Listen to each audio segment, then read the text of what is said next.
Okay. Introduce me about yourself. So my name is Mithila Gorak Ahire. I am a BMS graduate from Kalyan. My hobbies are traveling, cooking, and my strengths are I have strong leadership skill, strong communication, and I like building teamwork. And my weaknesses are whenever someone asks for me help, I immediately help them. Whenever it's a whenever I feel to get help, I feel a little shy to ask for help. So helping someone is a real you think or a weakness? No, sir. But you have mentioned it in weakness. Whenever I feel for asking like help, I feel a little bit shy. But you have used the first sentence in your weakness as when someone asks me for help, I will help them. Yes, sir. So is it really weakness or it is your strength? So it is my, So so it is strength for me, but hmm? for someone, if I am helping someone, it is a strength for me. But whenever I feel like asking for help, it is my weakness. It is my So shyness. the first part of your question, Yes. yeah, or your statement is according to me consider to be considered in your strength, and Okay. second part means you are hesitating to ask help from someone is your weakness, Yes, sir. right? But आपने तो पहला ही part जोड़ दिया, सो ठीक है. Any how, Okay. कौन कौन रहता है फैमिली में आपके? So my mother, my father, my brother, and my sister-in-law.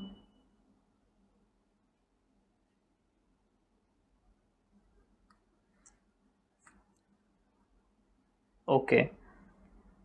सो जैसे आपने आपके हॉबीज में बताया कि आपको ट्रैवलिंग एंड कुकिंग अच्छा लगता Yes. है, सो किधर ट्रैवल किया है आपने So कि मैंने जो नोटेबल है? रिसेंट में मैंने कौन से प्लेसेस को ट्रैवल करना आपको अच्छा लगता है?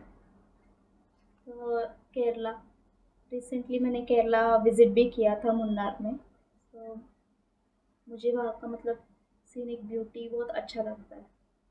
Okay, so means you are you like to visit the places where scenic beauty is better, it is good. But कुछ प्लेसेस ऐसे भी है, हिस्टोरिकल प्लेसेस है, वो भी ट्रैवलिंग करना आपको अच्छा लगता है? जी सर, और मैंने सर विजिट भी किया है हिस्टोरिकल प्लेसेस. जैसे रिसेंटली मैंने मालवन विजिट किया था, सिंधुदुर्ग किला. Okay, so for historical and some amazing places there is a benchmark and we call it as a UNESCO heritage list. So how many places from Maharashtra are in UNESCO's heritage list? कुछ places याद है आपको UNESCO heritage list के बारे में कुछ पता है? Recently, I'm not able to recall it right now. सुना है हेरिटेज की Yes, लिस्ट के बारे I में? know. कुछ मुंबई के कुछ प्लेसेस है हेरिटेज लिस्ट में? I'm not able to recall right now. Okay. और दूसरा हॉबी आपने बताया कि कुकिंग. कुकिंग में क्या क्या करना अच्छा लगता है आपको? कुकिंग में जैसे डेली का जो मतलब खुद कुकिंग करना अच्छा लगता है, किसी ने कुकिंग किया वो अच्छा लगता है? खुद कुकिंग करना अच्छा लगता है. क्या क्या बनाते हैं आप? So veg meals, non veg meals both. Okay. So continent Indian food मुझे ज़्यादा पसंद है. इंडियन फूड्स क्या होते हैं? इंडियन फूड्स मतलब हमारा जो नॉर्मली हम डेली मील्स जो खाते हैं, जैसे राइस हो गया, दाल हो गया, चपाती, सब्जी, या फिर नॉन वेज फूड्स में भी जैसे चिकन हो गया, मटन हो गया, ऐसा सी फूड हो गया. ओके. आपको पता है कि कुछ फूड ऐसे होते हैं कि कौन से तो स्टेट का टैग लगा हुआ होता है कि geo tag, GI tag. GI tag. So इसके बारे में कुछ पता है? हाँ सर, पता है. बताइए थोड़ा. सो रिसेंटली जैसे मिथिला मखाना बिहार में, उसको रिसेंटली GI टैग मिला है. ओके. और क्या होता है जीआई टैग है? सो ये GI टैग मीन्स वो पर्टिकुलर स्टेट में की स्पेशलिटी होती है. वो जो फूड है वो पर्टिकुलर स्टेट का स्पेशलिटी होता है. इसीलिए जैसे नागपुर के ऑरेंजेस को भी जीआई टैग मिला है। ओके, तो ये इंश्योरेंस सेक्टर में क्यों आना चाहते हैं आप? So, एक्चुअली इंश्योरेंस सेक्टर में आना it's really pride for me and working in LIC like a trustable organisation, hmm, it's really pride for me.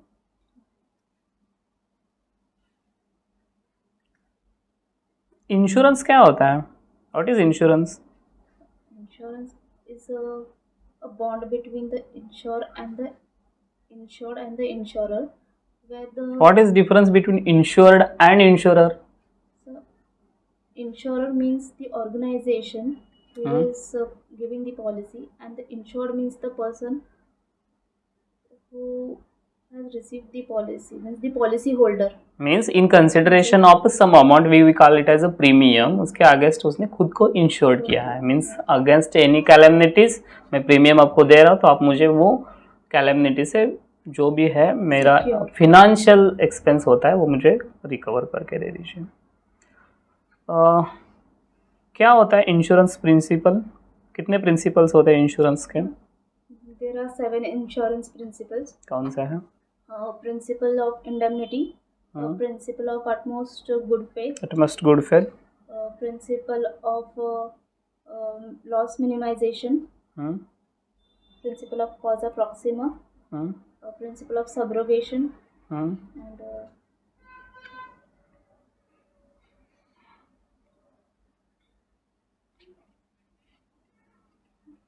How you can classify the insurance sector?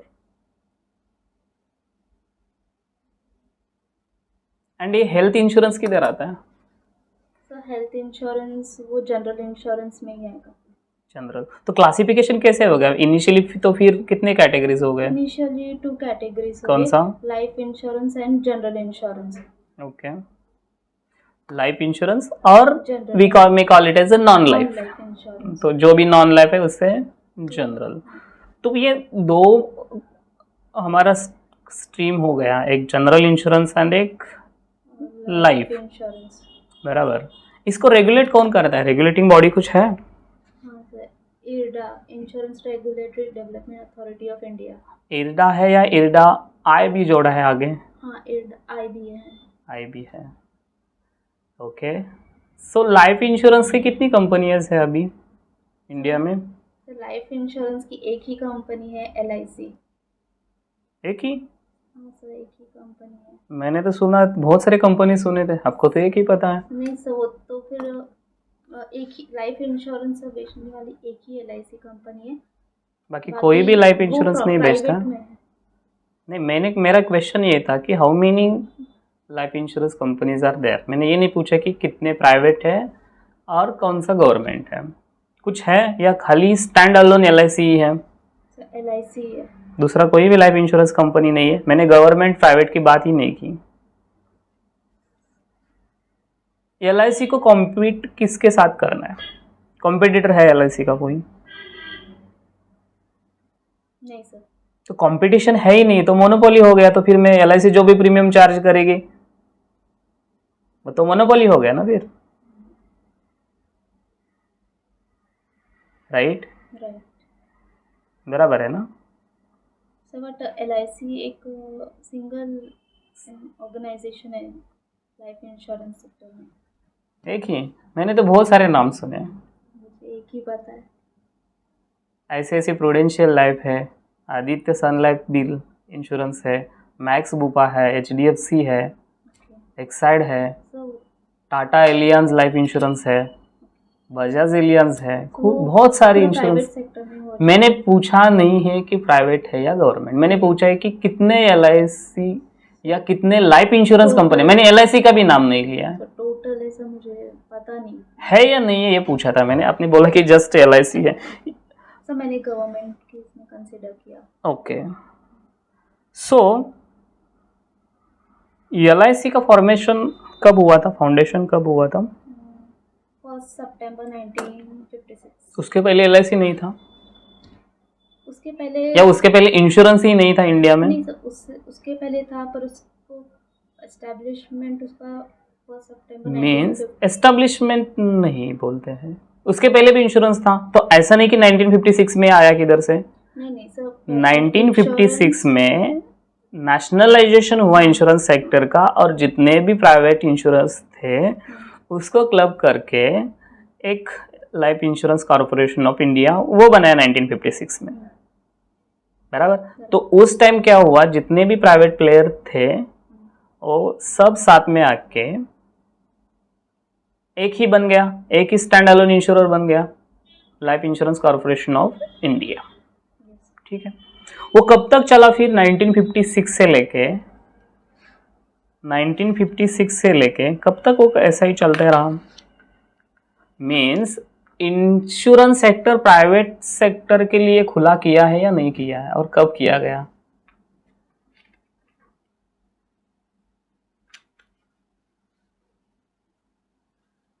Sir मुझे particular year याद नहीं है, पर general insurance business act जब आया, उसके बाद life insurance और जनरल इंश्योरेंस को सेपरेट कर दिया गया था। एग्जैक्ट मुझे ईयर याद नहीं है। ओके, और थोड़ा देख लीजिए आप। ठीक है, दूसरी बात ये है कि अब ये तो रिसेंट चीज़ें तो आपको पता है, LIC लिस्ट हो गया मार्केट में भी। तो क्या होता है लिस्टिंग, कब लिस्टिंग हुआ? IPO आया ना LIC का। सो बस जो भी है कस्टमर या जो भी हमारे पीपल्स है, उनके माइंड में थोड़ा क्या बोलते हैं कि एक परसेप्शन हुआ है, सबके माइंड में डिफरेंट परसेप्शन है रिगार्डिंग IPO। तो आपको क्या पता है कब आया, तो थोड़ा उसके बारे में बता दीजिए। 2022 में LIC का IPO आया, और एक्चुअली IPO का मतलब इनिशियल पब्लिक ऑफरिंग, उसने जस्ट 5% ही शेयर्स अपने लिस्ट किए, बाकी LIC ने लिस्ट नहीं किए हैं। सो बेसिकली पब्लिक का परसेप्शन ये हुआ है कि LIC पूरा प्राइवेट हो गया है। ओके, तो आपको क्या लगता है? Privatisation, it is rather than disinvestment. Okay, so what is disinvestment then? So disinvestment means a particular percentage of amount of shares listed. एक इंडिया, आपको 5 ईयर प्लान पता है?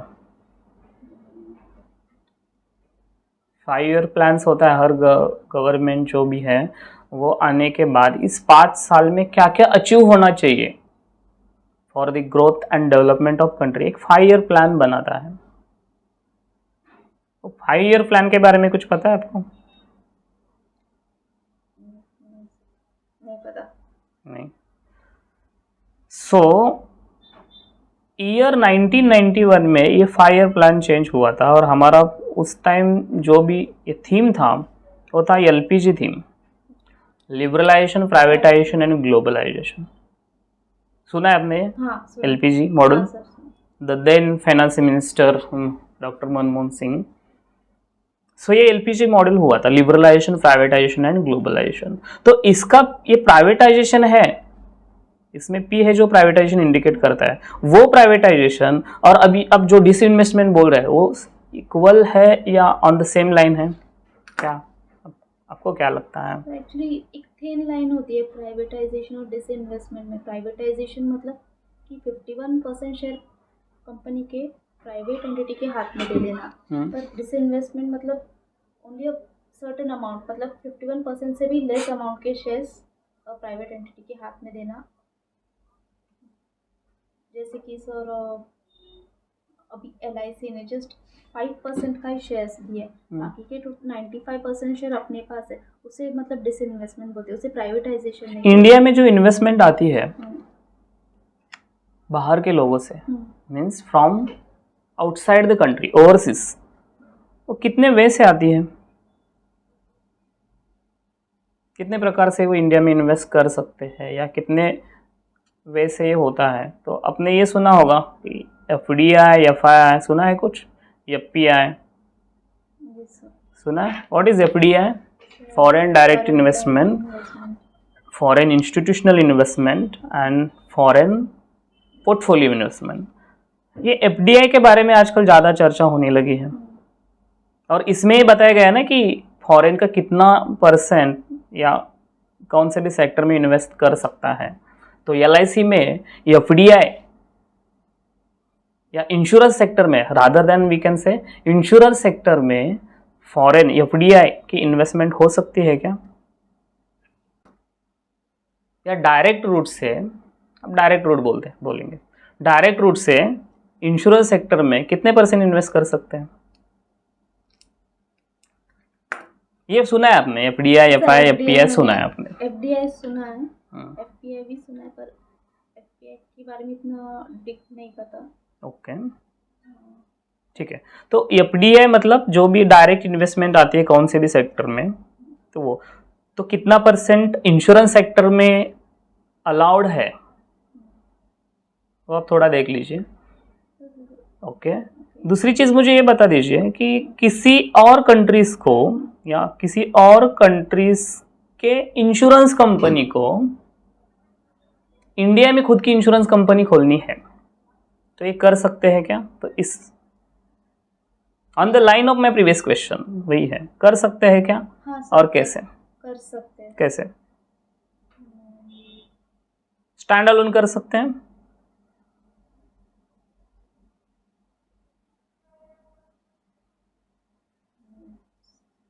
नहीं, तो फिर वही रूल आ गया फिर कि बाहर की कोई भी कंपनी है ना, तो इधर ओपन करने के लिए एक डोमेस्टिक प्लेयर के साथ उनको कोलैबोरेशन, चाहे आप कोलैबोरेशन बोल दो या और कुछ नाम दे दो, उनका जो भी इक्विटी शेयर्स होगा, तो वो करना पड़ेगा। जैसे टाटा के साथ एलियंस ग्रुप है, टाटा एआईए है, बराबर, मैक्स बूपा है, एचडीएफसी इर्गो है, ये सब कंपनीज है, वो एक प्राइवेट प्लेयर के साथ, जैसा एचडीएफसी इधर का, इर्गो बाहर का, टाटा इधर का, एआईए बाहर का, सो ऐसे वो कंपनी को इंडिया के कौन से भी एक प्लेयर के साथ कोलैबोरेट करके फिर मार्केट में उतरना पड़ता है। जैसे पहले आपने सुना होगा ना कि मारुति सुजुकी, तो पहले मारुति क्यों नहीं, सुजुकी ने अकेला क्यों नहीं स्टार्ट किया? हीरो होंडा, बराबर ना, क्योंकि उसे इंडियन मार्केट में ये कर आना था, इसीलिए उसको एक डोमेस्टिक प्लेयर की जरूरत थी या कंपल्शन था? कंपल्शन था। तो ये थोड़ा देख लीजिए क्या है। अगेन इसका भी बैक डेट हिस्ट्री जाता है, LPG model 1991, liberalisation, privatisation and globalisation. Okay, so आपने ग्रेजुएशन कौन से फील्ड में किया था? आपने बताया इंट्रोडक्शन में बीएमएस में। सो ये बीएमएस अपने ग्रेजुएशन उस फील्ड में किया, तो आपको लगता है कि अभी जो आप जिस पोस्ट पे जा रही हो, दैट इज एडीओ, उसमें कुछ बेनिफिट हमारे कॉर्पोरेशन के लिए आपके बीएमएस का हो सकता है? Yes sir. कैसे? सर जैसे कि मैंने बीएमएस में ग्रेजुएशन लेवल पे जो स्टडी किया था, जैसे एचआर रिलेटेड, मार्केटिंग रिलेटेड, और इवन मैंने प्रोजेक्ट भी किया था पब्लिक रिलेशंस इन एलआईसी। सो वो सब नॉलेज मेरा, मैं जैसे मैनेजिंग पीपल, रिक्रूटिंग कैसे करनी है, ट्रेनिंग उनको कैसे देनी है, ये सारा मैं नॉलेज यहाँ पे एडीओ की जॉब के लिए सर कर सकती हूँ। ओके, और कुछ यूज़ हो सकता है एक्स्ट्रा? हाँ सर, जैसे मतलब मैंने मार्केटिंग स्टडी किया है, तो कैसे कम्युनिकेट करना, कैसे लोगों को इन्फ्लुएंस करना, सो वो सब मतलब कर सकते हो अप्लाई करके। इंश्योरेंस ये नीड है क्या लोगों की? इंश्योरेंस, लाइफ इंश्योरेंस, ये लोगों की नीड है क्या? यस सर, नीड है। आप कैसे समझाएंगे उनको ये फिर? सर रिसेंटली कोविड होके गया, लॉकडाउन, बहुत सारे लोगों की डेथ हो गई उसमें, तो एक एग्जांपल है जिससे मैं उनको बता सकती हूँ कि लाइफ इंश्योरेंस एक नीड है, क्योंकि लाइफ इंश्योरेंस सर ऐसा है, मतलब ऐसे इंश्योरेंस है कि इट्स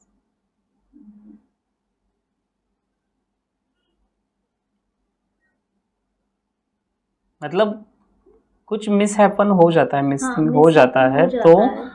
वो फैमिली को वो उस family को पर्सन के वजह protect से करते थोड़ा हैं। जो भी कुछ जो हो भी रहा था वो इमोशनली तो हम लोग उसी स्टेज पे नहीं लेके जा सकते हैं, बट फाइनेंशियली थोड़ा सपोर्ट हम लोग कर सकते हैं, ताकि उस पर्सन के वजह से जो भी फैमिली को फाइनेंशियली लॉस हो रहा था, एटलीस्ट LIC वो कोशिश करती है। तो ये तो मतलब ये हो गया कि खाली रिस्क आप समझा के ये कर दे। खाली LIC रिस्क ही देखती है क्या? रिस्क ऑफ लाइफ मतलब खाली डेथ बेनिफिट ही देती है? नहीं सर, डेथ फिर? बेनिफिट नहीं। सो आफ्टर रिटायरमेंट के लिए भी बेनिफिट देती है कि एक लमसम अमाउंट Means? मिल जाता है। कितने टाइप्स के प्लान है LIC के पास?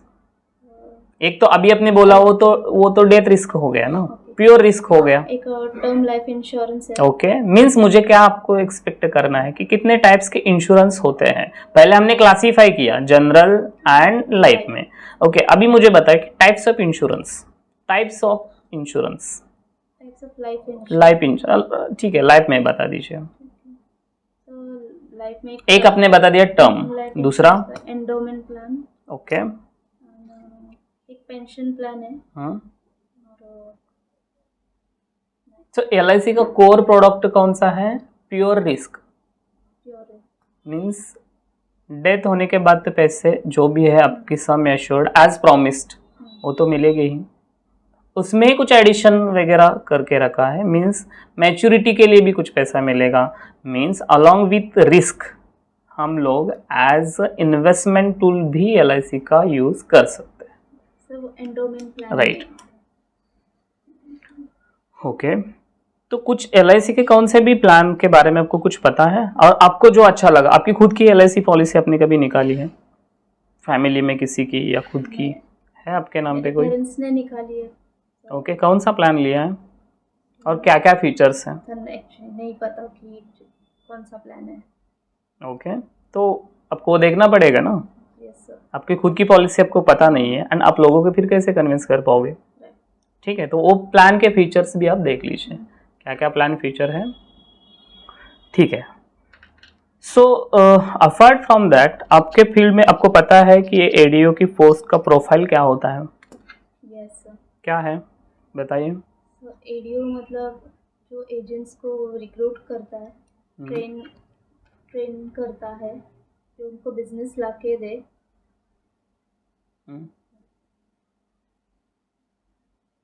ओके, इतना ही।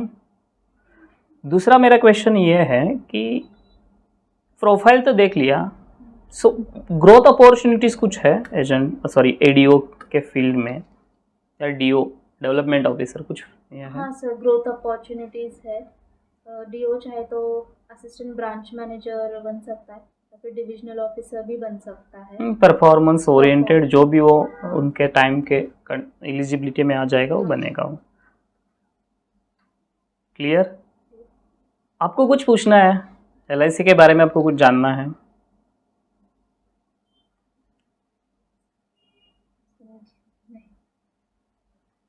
Okay, along with that suppose कि आपको लगा कि इक्विवेलेंट पोस्ट आपके सामने है, कुछ और एग्जाम आप क्लियर हो जाती है, क्लियर होता है, और आपके पास ADO का भी पोस्ट है, तो आप कैसे खुद को ये कर पाएंगे? सर मैं एडीओ के ही पोस्ट पे रहूँगी। क्यों? सर एक मुझे ऑफिसर का पोस्ट मिल रहा है, और जैसे कि मेरा गोल था कि मैं गवर्नमेंट सेक्टर में ही आऊँ, जैसे मुझे ऑफिसर का ही पोस्ट मिल रहा है, तो मैं फिर दूसरे इस पर स्विच नहीं करूँगी, एडीओ के इसमें ही रहूँगी। एक्चुअली ये चीज़ जो मेरा ड्रीम था, मेरा गोल था, उसके तरफ मुझे ले जा रहा है, इसीलिए सर। ओके,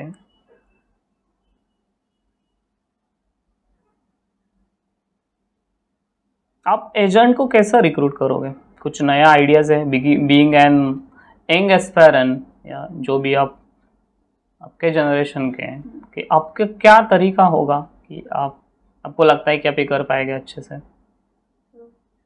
मेन तो सोशल मीडिया का ज़्यादा मतलब यूज़ होगा इसमें, हम्म, क्योंकि आजकल लोग ज़्यादा फ़ोन पे ही मिलते हैं पर्सनली ज़्यादा, तो हम्म। मेन सोशल मीडिया आप इसमें। और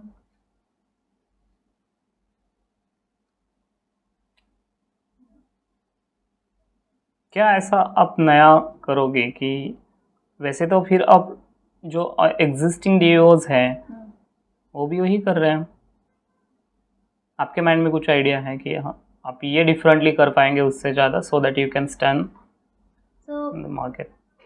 पहले तो मैं उनको जो प्लान प्रॉपर जो प्लान है कस्टमर का, वो पहले उनको समझाऊंगी, कैसे उनको डिफरेंशिएट करना है कि स्पेसिफिक पर्सन को कौन सा प्लान अप्लाई करना है या नहीं करना। ये सब मतलब थोड़ा सा उनको ट्रेनिंग दूंगी अच्छे से कि कैसे डिफरेंशिएट करना है कौन से प्लान में, और थोड़ा मोटिवेट भी करूंगी ताकि वो अपना काम ठीक से करें। ओके, मतलब आप अपना काम ठीक से करोगे तो वो भी अपना काम ठीक से करेंगे। दूसरी चीज़ कि इंश्योरेंस सेक्टर के सामने क्या क्या चैलेंज आपको लगते हैं फ्यूचर में? Insurance sector in the sense LIC के सामने क्या क्या चैलेंजेस हैं, या कोई चैलेंज है ही नहीं, है तो तो एक्चुअली कौन एक सा? एक चैलेंज है कि लोगों को ये चीज़ का डर लग रहा है कि एलआईसी प्राइवेटाइज हो जाएगी। जब इसने आईपीओ अपना लॉन्च किया था, एक यही सबसे बड़ा चैलेंज है एलआईसी के सामने कि वो अपने कस्टमर्स को एक ट्रस्ट दिलाए कि वो प्राइवेटाइज नहीं हो रही है, उसने सिर्फ एक डिसइन्वेस्टमेंट किया है। ये चैलेंज है एलआईसी के सामने। और और सर कितने टाइप्स के क्लेम्स होते हैं एलआईसी में? एक पॉलिसी आप लेते हो तो कितने टाइप्स के क्लेम्स होते हैं?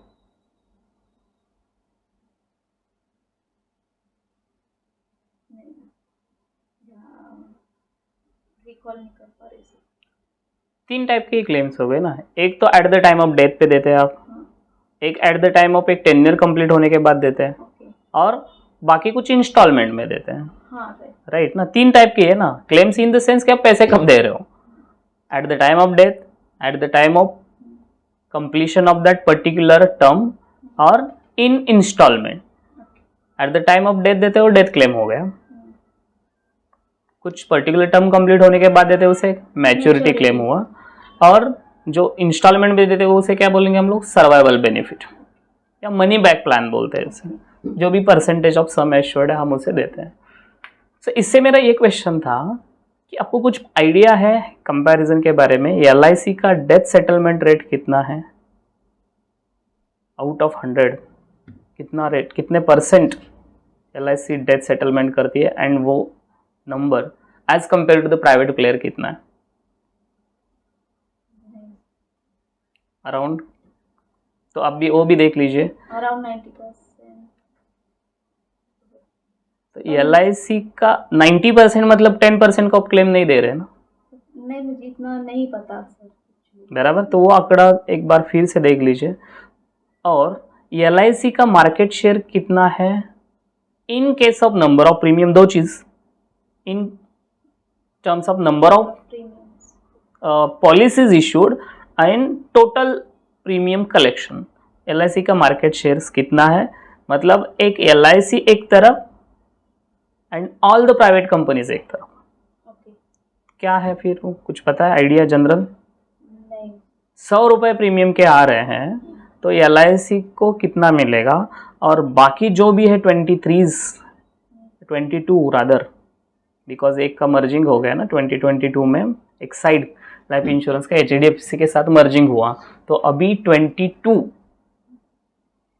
Life insurance companies and 1 LIC means 24 total life insurance company थी, अभी 23 बच गई। सो उस 23 में से एक एलआईसी छोड़ा तो बाकी 22 बच गया। तो इस 100 रुपीज़ में से एलआईसी 100 रुपीज़ ऑफ प्रीमियम में से एलआईसी को कितने रुपीज़ जाएंगे, और बाकी 22 कंपनीज को कितना जाएगा, कितना लगता है आपको? नहीं पता। अराउंड गेस नहीं कर। और देख लीजिए आप। दूसरा ये भी क्राइटेरिया है कि number of policies, 100 policy issue किया तो LIC को कितना जाएगा, और बाकी जो भी 22 लाइफ इंश्योरेंस कंपनियां एक साथ 22 को कितना जाएगा। सो अराउंड 70-75% के बीच में है ये। 70% LIC को जाएगा, 30% बाकी कंपनीज को। प्रीमियम में भी वही है, ओके। मीन्स बाकी 20-25% में ये बचे हुए all the companies 75% 70-75% for only stand alone LIC। दूसरा आप मुझे बता दीजिए कि LICs के अदर कंट्रीज में भी कुछ है एग्जिस्टेंस, लाइफ इंश्योरेंस का काम LIC और किधर देखते हैं, और कौन से कंट्रीज में है, या ओनली इंडिया में ही है? ओनली इंडिया में ही है। Only India? Sure? Yes sir.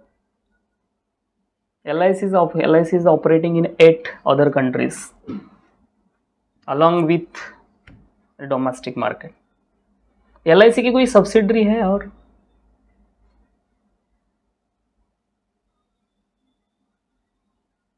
LIC का प्राइम काम क्या है? प्राइम जो भी है मोटिव है to insure the people against premium, तो ये तो मेन काम हो गया।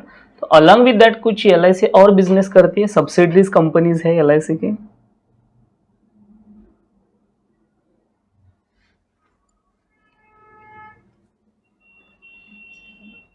LIC की कुछ जोन्स के बारे में पता है? कितने जोन्स है? 8 जोन्स है। ओके, बताओ। और हम कौन से जोन में आते हैं? हाँ, वेस्टर्न जोन में। वेस्टर्न जोन्स का हेड किधर है? मुंबई में। और LIC का सेंट्रल ऑफिस किधर है? LIC का सर नरीमन पॉइंट। वो भी मुंबई में ही है। हाँ। कौन है चेयरपर्सन अभी? सिद्धार्थ मोहंती। सिद्धार्थ मोहंती। और इसके पहले कौन थे? MR कुमार। तो उनको हम लोग चेयरमैन बोलते थे, बट अभी मैंने पूछा चेयरपर्सन, तो कुछ पता है डिफरेंस है चेयरपर्सन एंड चेयरमैन में?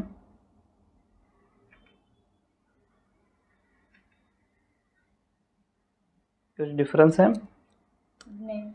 नहीं? तो फिर क्यों नाम बदला? ऐसे ही चल जाता। नहीं पता। ओके।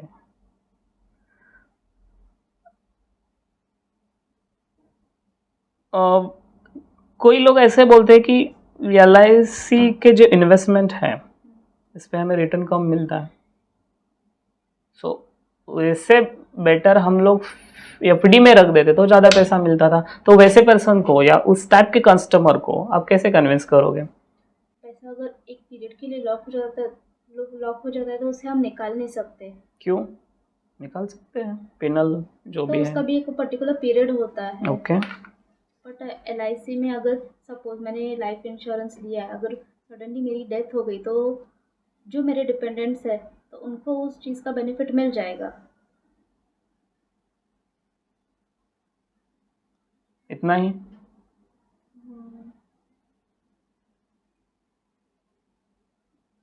और सर अगर सपोज मैंने टर्म प्लान लिया तो उसमें मुझे एक पर्टिकुलर टाइम के बाद भी मतलब एक अमाउंट मिल जाएगा। जैसे मतलब सपोज मैं रिटायर हो गई कल को तो उसके बाद मुझे अमाउंट मिल जाए, एक लमसम अमाउंट मिल जाएगा। बट आपने क्वेश्चन ठीक से समझा नहीं। FD versus insurance, which is better and why? या कोई कंपैरिजन हो ही नहीं सकता इसमें?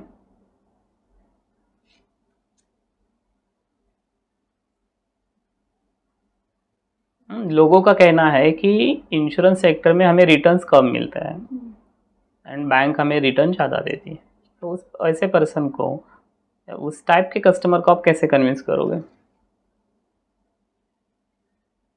या कुछ रोल ही नहीं है, आप ऐसे बोलोगे कि हाँ आपको बैंक में रखना है रखो, या इधर आना है आ जाओ, क्या है?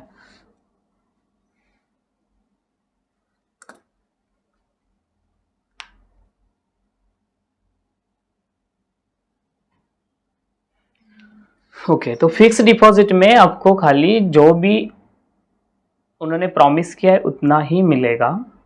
At the end of term along with that LIC क्या देगी, LIC का टर्म का वो रिटर्न तो देगी ही, प्लस इंश्योरेंस भी देगी। Return plus insurance, and bank आपको खाली इंटरेस्ट देगी, रिटर्न देगी, नॉट इंश्योरेंस। तो वो डिफरेंस है। और मुझे ये जानना था कि LIC के जो प्रोडक्ट है,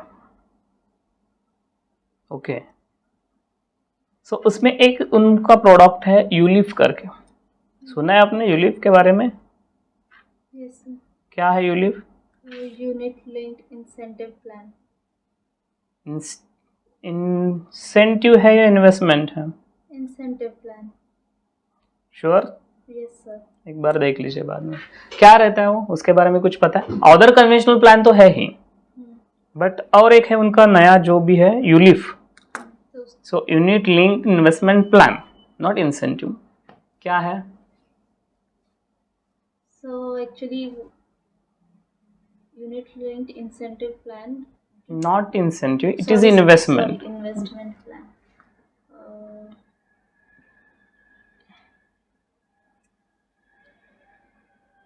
So आप हाँ लाइफ इंश्योरेंस को एज अ इन्वेस्टमेंट प्लान के इसमें भी कन्वर्ट कर सकते हो।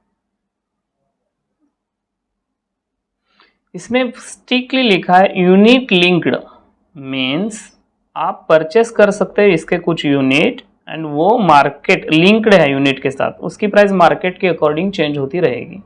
लाइक म्यूचुअल फंड ये वर्क करेगा, मीन्स इसमें कुछ अमाउंट आपका इन्वेस्टमेंट का या प्रीमियम का मार्केट इन्वेस्ट हो जाएगा। कैसे? NAV, नेट एसेट वैल्यू, जो भी उसमें अमाउंट के मिलेगी, एंड दूसरा बचा हुआ पार्ट आपका इंश्योरेंस में चला जाएगा। मीन्स आपको इंश्योरेंस भी मिलेगा and at the same time market के जो भी रिटर्न्स है वो भी मिलेंगे।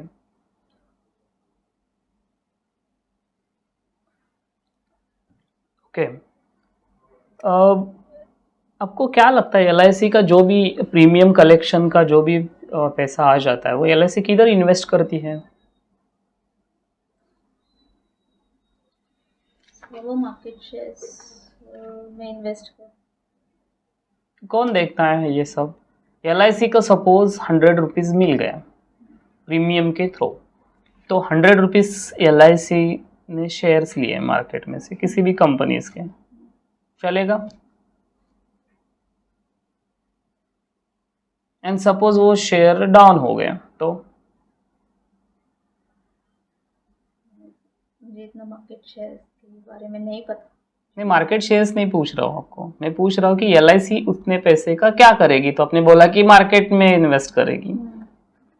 तो मेरा पहला क्वेश्चन इसमें यही था कि LIC के पास जितना भी प्रीमियम का अमाउंट आ जाता है वो पूरा का पूरा मार्केट में या इक्विटी शेयर्स में इन्वेस्ट कर सकते हैं क्या LIC? नहीं, LIC को स्ट्रैटेजिक डिसीजन लेना पड़ता है। उनके प्रीमियम कलेक्शन का कितना परसेंट इक्विटी शेयर्स में, कितना percent development of rural sector में, कितना परसेंट रोड एंड इंफ्रास्ट्रक्चर में इन्वेस्ट करना है, कितना percent government securities and bonds में इन्वेस्ट करना है, सो दैट एक अच्छे से रिटर्न भी वो ले पाए and at the same time वो इन्वेस्टमेंट LIC की सिक्योर भी हो, सो दैट पॉलिसी होल्डर को eight the time of claim वो LIC वो रिटर्न भी कर पाए।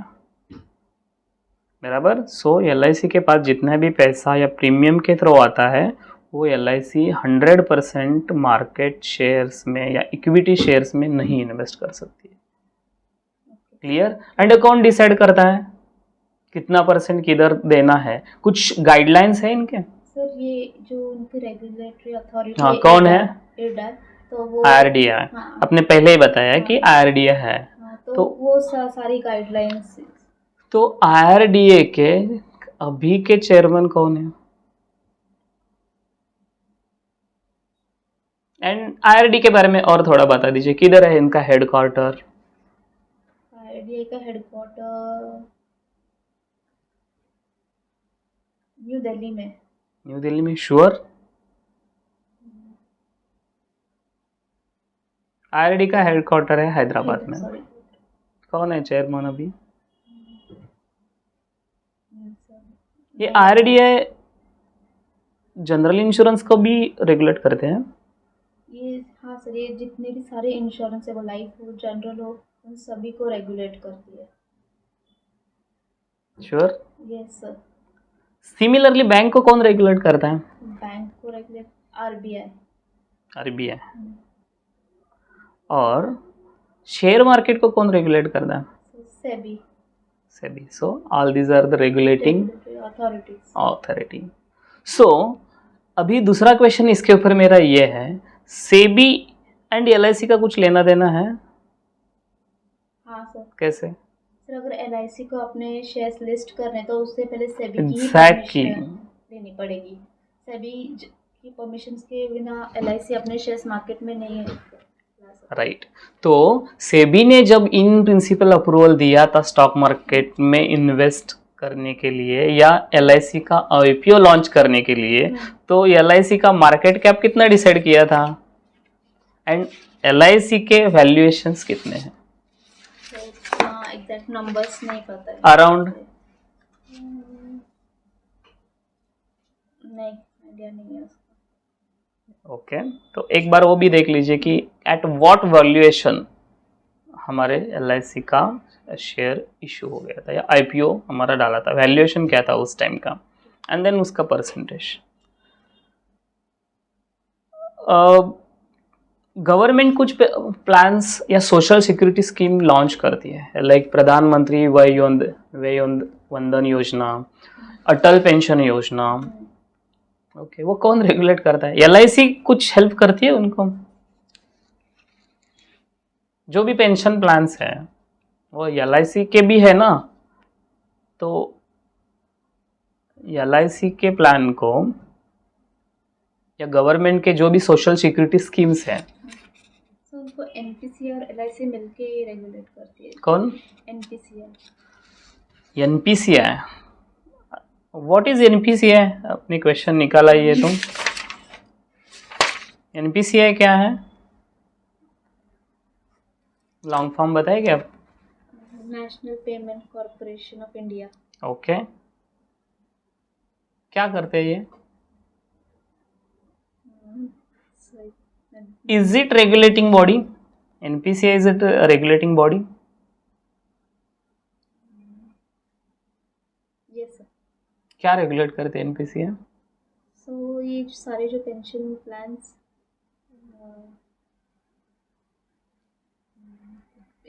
नहीं मुझे इतना नहीं पता है। NPCI is not a regulating body. NPCI is a subsidiary जो कि आपके ऑनलाइन पेमेंट्स होते हैं, जो कि मैंडेट के थ्रू होते हैं। वो नैच मैंडेट के बारे में सुना है आपने? सर नाम सुना है। तो वो रेगुलेट नहीं करती है। रेगुलेट मतलब उसके ऊपर ये लगा ना, ये ऑपरेट करती है, ये ऑपरेशनल जो भी काम होता है। नैच मैंडेट, नैच मतलब क्या? National automated clearing house. For example, आप कोई भी चीज़ परचेस करते हो तो उनको आप ये देते हो ना कि EMI पे, सपोज मैंने एक 10,000 का मोबाइल परचेस किया और बोला कि अभी मैं 1,000 देता हूँ, बाकी के 9 EMI मेरे अकाउंट से ले लेना। वो डायरेक्ट ले सकते हैं क्या? नहीं। एट द सेम टाइम आप उसको एक मैंडेट साइन करके देते हो, नैच, और वो ऑपरेट होता है through the gateway of NPCI। Okay, UPI सुना है आपने? क्या है? What is UPI? Unified payment interface है। यूनिफाइड पेमेंट इंटरफेस मतलब एक ऐसा मीडियम है जिसके थ्रू हम ऑनलाइन पेमेंट्स करते हैं। मतलब एक जैसे गूगल पे हुआ, पेटीएम हुआ, वो एक प्लेटफॉर्म देता है ऑनलाइन पेमेंट्स को इजीली ऑनलाइन पेमेंट्स करने के लिए। Okay, it is a payment gateway देता है और ऑपरेट करता है। ये कौन से बैंक ने लॉन्च किया था UPI?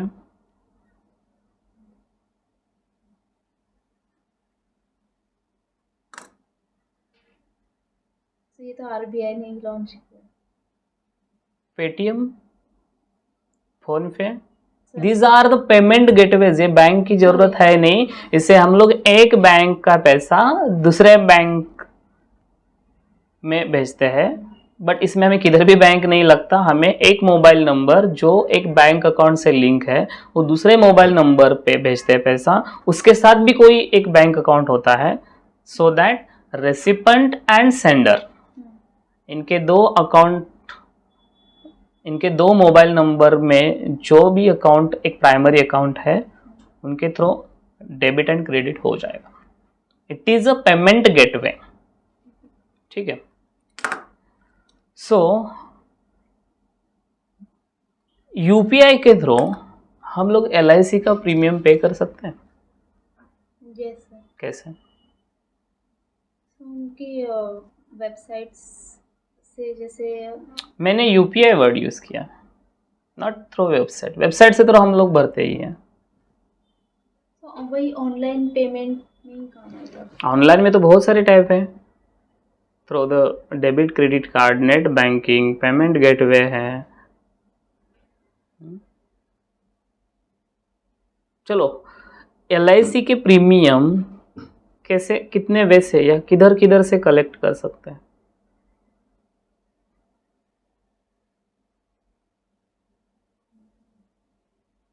How many ways through we can collect the LIC's premium?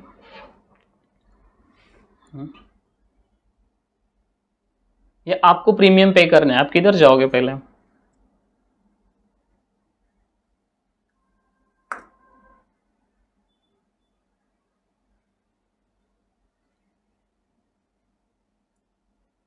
LIC को घर पे बुलाएंगे? नहीं, फिर तो कस्टमर। नहीं, मैं ही कस्टमर हूँ और मुझे प्रीमियम पे करना है, आप मुझे गाइड करो मैं किधर जाऊँ।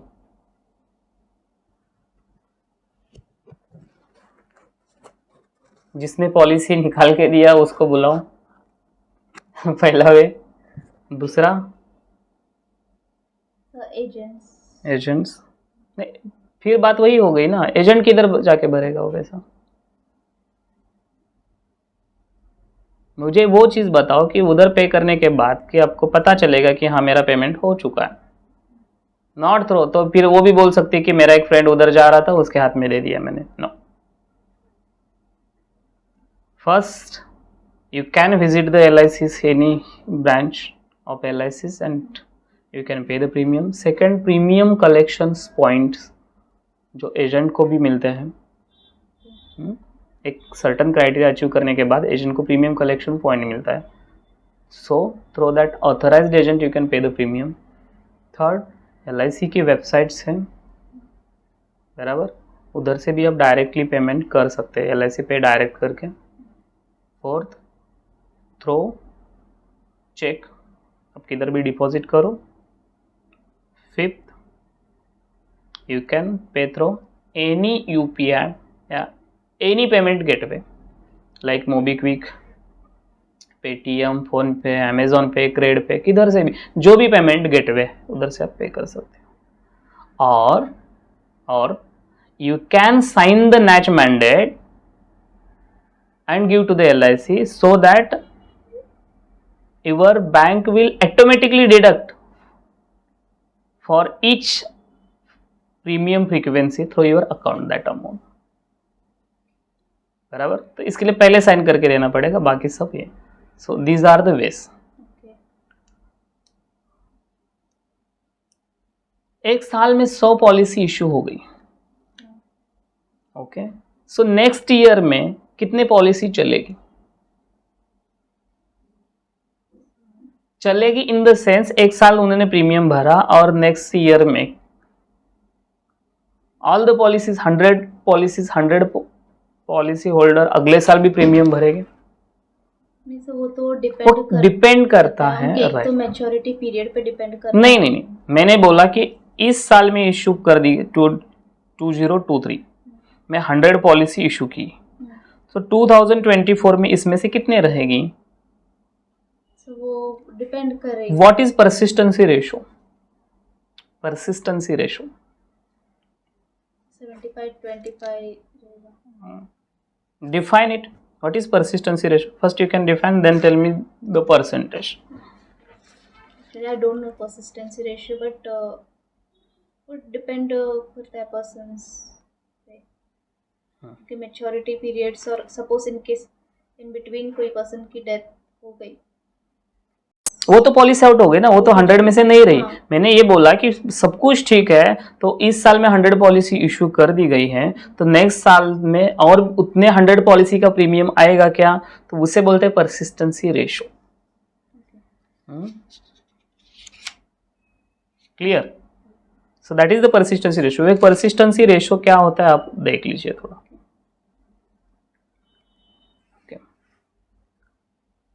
दूसरा,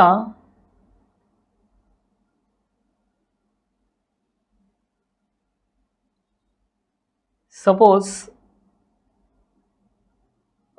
LIC की पॉलिसी कितने वे से परचेस कर सकते हैं?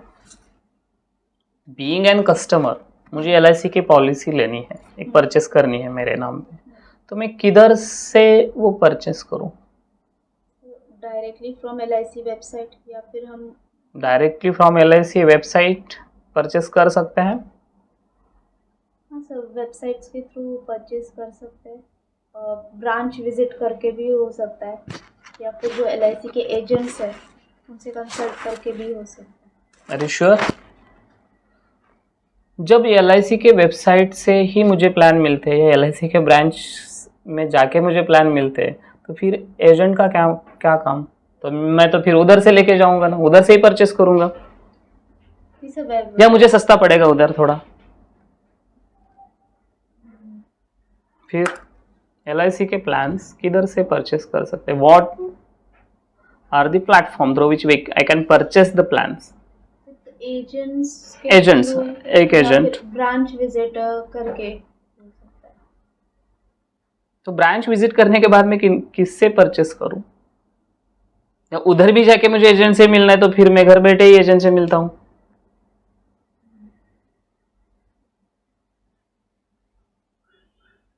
या ऑनलाइन मिलेगा,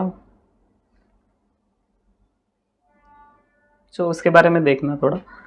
जब ब्रांच में ही प्लान मिलते हैं परचेस कर, मैं खुद जाके परचेस कर सकता, तो एजेंट का कुछ रोल है ही नहीं, बराबर ना? सब मुझे उधर ही मिल रहा है।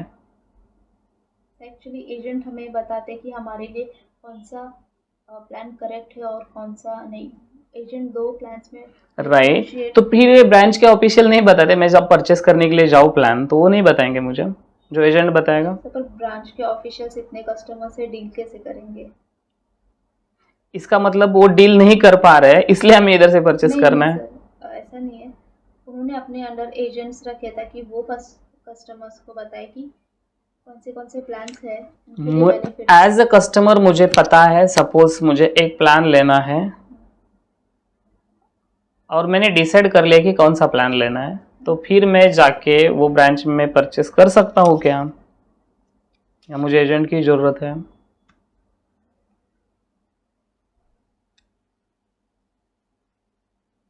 LIC 95% plan except 1 to 2 plans, all the plans is selling only through agents, only and only through agents,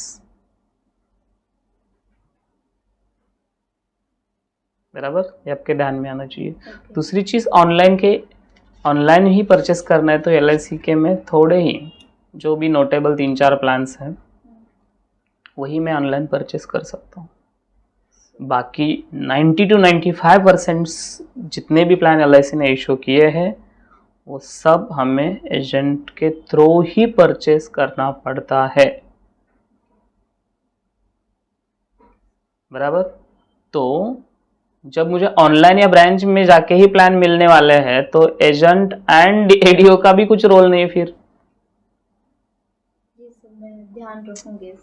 okay, तो आपको ये देखना है कि कौन से प्लान ऑनलाइन मिलते हैं, कितने प्लान्स हैं, जो भी 3-4 है, और वो कौन से प्लान्स हैं। ठीक है, सो दो ही वेज है, एक तो ऑनलाइन एंड एक through agent agent, only 2 ways. आपको पता है LIC के एक्टिव एजेंट्स कितने हैं अभी ऑल इंडिया थ्रूआउट, कितने लाख, सॉरी मैंने लाख बोल दिया, बट कितने हैं अराउंड, कुछ आइडिया है?